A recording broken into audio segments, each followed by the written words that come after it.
네, 방금 전에 저희가 이제 심층 인터뷰로 나누면서 위메이드 그리고 위메이드에서 발행하고 있는 가상화폐 위믹스 이야기를 드렸는데요. 지금 거래 정지가 된 것이 아니라 투자 유의 종목으로 지정이 돼 있고요. 각 거래소마다의 지갑의 이동이 안 돼 있다라는 부분을 정정을 해드렸습니다. 관련 부분 오해하지 마시고 잘 확인해 두시길 바랍니다. 자, 리포트 뚜껑 이어서 바로 열어보도록 하겠습니다. 오늘도 정수환 아나운서 함께합니다. 어서 오세요. 안녕하세요. 네, 반갑습니다. 자, 오늘도 리포트 3가지 준비했는데요. 첫 번째 리포트 뚜껑 열어보겠습니다. 네, 목표가를 높일 만도 했나 봅니다. HL 만도 열어볼 테고요. 그거 너무 식상하잖아요. 네, 그러니까요. 식상한 게 가끔 먹혀서 네. 고민을 덜어주는 깔끔한 호실적이라는 제목과 함께 네. 목표 주가를 7만 원으로 높였습니다. 네, 첫 번째 종목 HL 만도 볼 텐데요. 오늘장 과연 주가는 어떨까요? 주가 보도록 하겠습니다. 현재 주가 4.83% 강세 보이고 있습니다. 49,950원, 5만 원 선을 목전에 두고 있는 상황인데요. 투자 포인트 첫 번째로는 실적 이야기하네요. 네, 맞습니다. HL 만도는 3분기 역대 최대 분기 매출액을 기록하면서 시장 기대치를 상회했습니다. 그래프 안 볼 수 없겠죠? 실적 한번 체크를 해보면요. 일단 모든 권역에서 매출액 성장률을 기록을 했습니다. 이로써 올해 2분기 실적 이후에 형성됐던 이러한 실적 불확실성을 해소했고요. 특히나 북미 고객사의 매출이 15%까지 상승하는 등 미국과 중국 중심으로 외형 성장성이 돋보였습니다. 다음 그래프를 통해서 바로 확인해 보면요. 네, HL 만도의 실적 증가, 이렇게 중국과 북미 지역에서 주요 고객사의 출하가 본격화되면서 성장을 보였고요. 미국 매출은 71%가 늘었고 바로 중국 쪽 그래프도 자세히 한번 체크해 보겠습니다. 네, 분기 순매출이 뛰어난 성장을 보이면서 중국 쪽에서는 이번 분기에 42.4%의 증가세를 보였습니다. 이에 힘입어서 전년 동기 대비 매출은 37% 그리고 영업이익은 44%가 증가했는데요. 이 3분기 시장 추정치와 비교해도 매출에서는 8% 그리고 영업이익 쪽에서는 6.5%를 웃도는 수준이 이렇게 집계가 된 겁니다. 네, 처음으로 이제 3분기 실적에 대한 내용들을 쭉 확인해 봤는데 분기 매출 단위로 역대 최대 매출을 기록했다라는 부분입니다. 자, 중요한 거는 늘 말씀드리죠. 지금도 중요한데 앞으로도 잘해야 합니다. 4분기도 기대할 수 있을까요? 네, 그 가능성을 엿봤습니다. 일단 3분기 말부터 주력 고객사 가동률 확대 효과가 이어지면서 이 4분기에도 영업이익 증가세가 이어질 가능성이 크다라는 판단이었고요. 보고서에 따르면 특히 중국은 봉쇄 완화 효과로 이 매출이 크게 성장해 봉쇄 전인 1분기 매출을 웃돌았다고 합니다. 특히나 중국뿐만이 아니라 인도에서도 이 차세대 성장 동력을 확인했다라고 하고요. 이렇게 고객사별 자동차 출하량이 늘어나면서 분기 초와 비교했을 때도 이익이 늘어나는 것으로 판단했기 때문에 4분기에도 이러한 가능성을 엿볼 수 있다라는 보고서 분석이었습니다. 그리고 이 모멘텀 외에도 우리가 기대할 수 있는 가시화, 이 가시화를 엿볼 수 있는 모멘텀이 있었는데요. 기사를 통해서 일단 확인해 보도록 하겠습니다. 바로 이 제네시스 G90이었습니다. 이번에도 자율주행 최고 속도를 60km/h에서 80으로 상향 추진했다라고 하는데요. 그러니까 우리 국내에서 최초로 레벨 3의 자율주행이 가능한 모델이 나온 겁니다. 이러한 모멘텀이 왜 이익 성장의 기대를 높일 수 있는지 보니까요.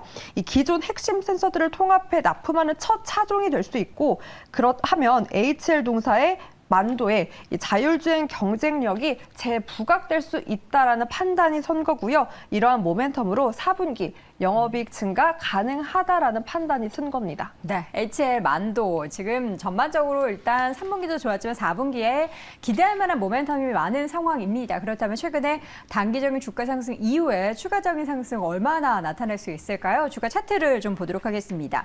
목표 주가는 7만 원으로 상향 조정한 리포트 확인해 봤는데요. 가장 높은 목표 주가로는 8만 원 위도 있었습니다. 7만 원 선을 기준으로 해서는 오늘장의 기준으로 봤을 때 한 40% 초반대의 상승 여력을 가지고 있는 건데, 최근에도 주가의 강세 단기적으로 일어났을 때는 외국인의 수급이 연속적으로 6거래일 이상 유입이 되는 모습이었습니다. 오늘도 상승 흐름 유지하면서 주가의 상승폭이 무려 5% 가까이 나타나면서 49,000원 선 기록되고 있는데요. 최근에 사실 주가의 부침이 있긴 했었습니다. 4만 원대까지 내려온. 사실 현대기아차 완성차 쪽 이제 전방 산업이 좋지 않으면 이 부품 관련해서도 좋지 않기 때문에 만도를 좀 우려하긴 했는데 우려 안 할 만도화지로 이제 되는 겁니다. 저도 한번 쓸게요. 자, 그렇다면 앞으로 얼마나 더 빠르게 주가가 회복을 할 수 있을지는 계속 지켜보시기 바랍니다. 첫 번째 리포트 H의 만도 확인해봤고요. 두 번째 리포트 뚜껑 열어보겠습니다. 네, 주가 표정이 많이 다른 기업의 뚜껑을 열어볼까 합니다. 바로 LG 생활건강이고요. 3분기 회복 지연이라는 보고서 제목과 함께 보수적인 대응 관점, 이렇게 투자 의견도 낮춰 잡았고요. 목표 주가 역시 60만 원으로 내려 잡았는데 사실 현대차 증권뿐만이 아닙니다. 오늘 11개 증권사에서 일제히 LG 생활건강에 대해서 목표 주가를 내려 잡았습니다. 오늘 아모레퍼시픽, LG생활건강 주가가 다 안 좋습니다. 현재 LG생활건강의 주가도 4% 이상 하락하면서 연중 최저치 수준까지 떨어졌네요. 50만 4천 원 기록되는데요. LG생활건강 화장품 뭐가 이렇게 안 좋은 걸까요? 네, 일단 그런 우려감을 반영해서일까요? 오늘 증권사에서 LG생활건강에 대해 목표가를 줄줄이 낮췄습니다. 바로 사진으로 체크해 보도록 하겠습니다. 네, 이렇게 50만 원에서 70만 원 선으로 기존의 목표 주가를 다 내려잡았고요. 투자 의견까지 보수적으로 대응해야 한다라는 증권사조차 있었습니다. 무엇보다 저조한 실적이 우려감을 키웠는데요. 실적 그래프로 한번 체크해 보겠습니다. LG 생활건강의 매출액은 전년 대비 7% 감소했고요. 영업이익 쪽에서 무려 45% 감소가 나오면서 시장 기대치를 밑돌았습니다. 다시 한번 포인트로 돌아와서 도대체 어떤 우려감을 짚었는지 증권사별 의견을 정리를 해보겠습니다. 현대차증권에서는 예상보다 3분기 수익성이 더 부진했다라고 봤습니다. 투자 의견을 보수적 대응으로 낮췄고요. 목표 주가도 하향 조정하면서 화장품 부문의 마진 위축이 타격을 줬다라고 꼬집었습니다. 다올투자증권도 고마진 채널인 면세가 기대와는 다르게 전분기 대비 하락했다며 이 면세 방향성을 낙관하기 어려워졌고 또한 중국 코로나 이 제로 정책 불확실하다라는 점을 꼬집으면서 목표 주가를 역시나 내려잡았습니다. 키움증권에서도 이 중국 당국의 코로나 정책 기조 지속될 것으로 예상하면서 중국 화장품 시장이 과연 빠른 시일 내에 회복될 수 있을지 그 우려감과 의문감을 꼬집으면서 4분기에도 보수적으로 접근해야 한다는 의견을 내비쳤습니다. 뿐만이 아니라 메리츠증권에서도요. 단기 주가 상승 반전은 쉽지 않을 것이다라며 지난해 광군제로 인한 기저는 높고 특수도 없다라고 분석하면서 이 증권사에서는 특히나 화장품 부분의 매출 부진을 가장 강하게 꼬집었습니다. 안 좋은 얘기 계속 들어야 되는 그러니까요. 거죠. LG생활건강뿐만 아니라 아모레퍼시픽도 그렇고요. 지금 이번에 중국에서 어떤 행사를 했을 때 그 화장품 판매 순위 브랜드가 쫙 나왔는데요. 거기에는 우리나라 브랜드가 한 군데도 없었습니다. 모두 이제 중국 기업과 당연히 유럽, 미국 그리고 일본 쪽 기업까지는 있었는데 우리나라 기업이 순위권 내로 이름을 한 군데도 올리지 못했다는 게 굉장히 안타까운 상황인데 여기에 대해서 우리가 우려해야 될 부분은 있지만 그럼에도 불구하고 어떻게 조금이나마 신락 같은 희망을 좀 잡아볼까요? 제가 잡아봤습니다. 네. 사실상 기대해볼 포인트가 과연 뭐가 있을까 정리를 했다가 조금 시야를 넓혀서 그렇다면 화장품 섹터, 우리가 조금은 이 실적 개선을 회복할 수 있는 어떤 포인트가 없을까 정리를 해보다가요. 일단 연말 이벤트가 눈에 띄어서 정리를 했습니다. 사진으로 한번 체크해보도록 하겠습니다. 국내와 해외 모멘텀이 있는데요. 무엇보다 연말 쇼핑 시즌이 다가오고 있다라는 게 우리가 기대를 걸어볼 수 있지 않을까 싶었는데요. 첫 번째로 이 제7회 코리아 세일 페스타가 11월 초반에 열립니다. 이 대거 특히나 화장품과 의류업체들이 어떻게 보면 수혜를 입을 수 있는 모멘텀으로 기대를 해볼 수 있고요. 사실 우리 국내뿐만이 아니라 중국과 미국에서도 중국의 블랙 프라이데이라고 할 수 있는 광군제가 11월 초반에 기다리고 있고요. 역시나 블랙 프라이데이가 기다리고 있는 11월도 있습니다.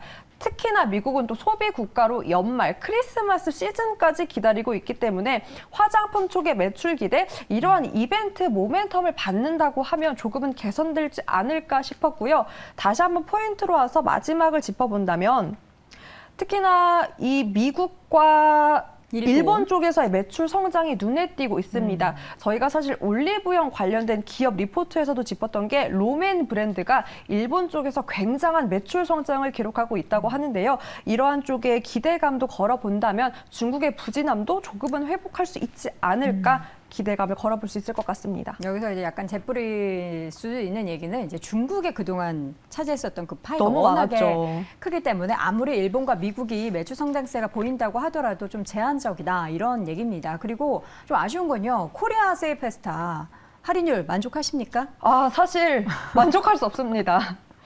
너무나 높은데 저의 그쵸. 지갑은 가볍기 때문에 세일을 더 조금은 높이면은 좀 그쵸. 도움이 되지 메리트가 있지 않을까라는 않을까. 그런 제안 살짝 드려보도록 하겠고요. 그리고 광분제는 뭐 앞서서 중국 얘기했기 때문에 그것도 없다면 미국의 블랙 프라이데이 정도만 기대해 볼 수 있는 상황 속에서 주가 차트는 이번에는 사실 일별 차트 볼 필요 없습니다. 월봉으로 보도록 할게요. 월봉으로 보자면 LG생활건강뿐만 아니라 뭐 아모레퍼시픽도 마찬가지입니다. 그동안 사실 굉장히 좋았어요. 모두 다 그러니까요. 이게 중국 모멘텀을 타고 올라온 겁니다. 그러다가 2021년에 고점을 기록한 뒤로 이렇게 가파르게 주가가 거의 뭐 양봉을 찾아볼 수 없는 월의 움직임들이 보이고 있습니다. 주가는 이렇게 50만 원대까지 하락을 했는데 정말 LG생활건강 좋다 얘기한 게 엊그제였던 것 같은데 이렇게 하락해서 참 아쉽고 안타깝습니다. 부디 좋은 이야기 나중에 할 수 있는 그날이 빨리 오기를 바라봅니다. 자, 마지막 종목 볼 텐데요. 벌써 배가 고픕니다. 저도요. 바로 농심 뚜껑을 열어보도록 네. 하겠습니다. 성장을 지켜낼 미국 법인이라는 보고서 제목과 함께 목표 주가로는 38만 원을 유지했습니다. 네, 바로 주가 확인해 보도록 하겠습니다. 오늘 강세 움직임 나타내고 있는데요. 현재 농심의 주가도 0.66% 오른 30만 3천 원입니다. 내용 볼까요? 네, 농심 3분기 매출액은 전년 동기 대비 19%의 성장을 보였습니다. 하지만 영업이익은 전년 동기 대비해서 37%의 다소 저조한 성적표를 보고했는데요. 일단 라면 부분은 2분기와 마찬가지로 가격 인상으로 인한 성장을 보였고 스낵 부분 역시 이러한 가격 인상 모멘텀으로 전년 대비 15%에 넘는 성장을 보이기도 했습니다. 이 판가 인상이 가장 중요했던 이 원자재 가격이겠죠. 그래프로 한번 체크해 보겠습니다. 곡물 가격 그래프 추이인데요. 가장 오른쪽이 우리가 지금 체크해 볼 수 있는 시세입니다. 특히나 올해 소매가 파묘 등 원자재 추이를 감안을 한다면 아무래도 2분기가 바닥으로 이익률이 회복되는 추세이다라고 보고서에서는 판단하고 있고요. 두 번째 그래프 바로 보도록 하겠습니다.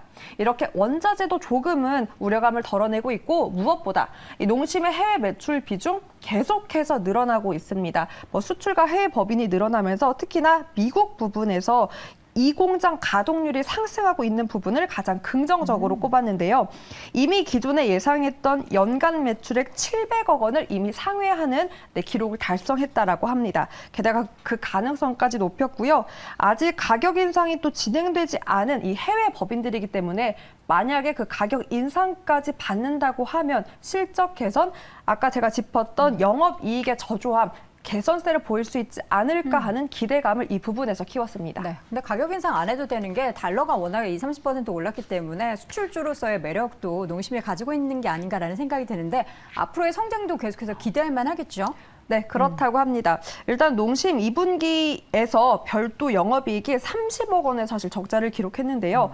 하지만 이 SK증권에서는 3분기에 라면과 스낵 등 가격 인상으로 대응이 가능하다고 봤습니다. 또 향후 미국 이 공장 가동률까지 올라오면서 이러한 모멘텀 받아 실적 개선 가능하다고 봤고요. 또한 국내에서도 이런 개선세를 기대해 볼 수 있는 재밌는 기사가 있길래 제가 가져와 봤습니다. 바로 사진으로 볼 텐데요.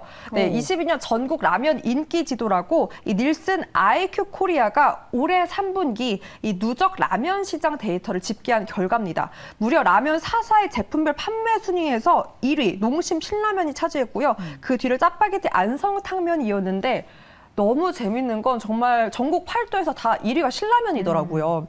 서울, 충남, 전북, 네. 부산 할 거 없이 모두 신라면을 가장 많이 산다라는 결과가 집계가 된 만큼 네. 국내에서도 이런 매출 기대 해볼 수 있다라는 포인트였습니다. 네, 경남에서만 안성탕면 좋아하는 걸로 나타나는데 2위는 신라면이라는 겁니다. 자, 농심의 앞으로의 움직임도 기대해 보도록 하겠고요. 오늘도 리포트 뚜껑 열어보니 정수환 아나운서 함께했습니다. 고맙습니다. 고맙습니다.